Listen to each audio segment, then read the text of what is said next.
Hello everyone and welcome back to another video from Finance and Crypto Guide.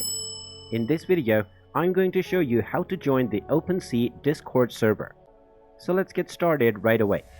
First of all, just go ahead and open up your web browser, and then in the address bar just type in discord.com/invite/OpenSea. Now just press enter and you will directly be taken into the invite link for Discord's OpenSea. Now if you don't have an account, you might be prompted to create an account. But if you already have one, you can click on already have an account and then log in to your existing Discord account. Just proceed with whichever method applies to you, but the method is pretty straightforward. Simply use your login credentials, and once you log into your Discord account,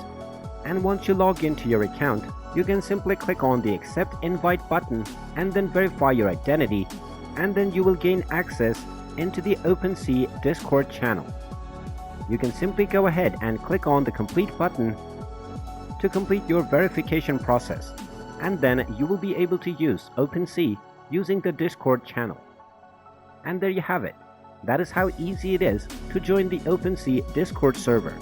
If you find this video helpful, make sure you hit that like button and subscribe to our channel if you haven't done so already. Also ring that notification bell to never miss another update from us. Thank you for watching, and I will see you again in the next video.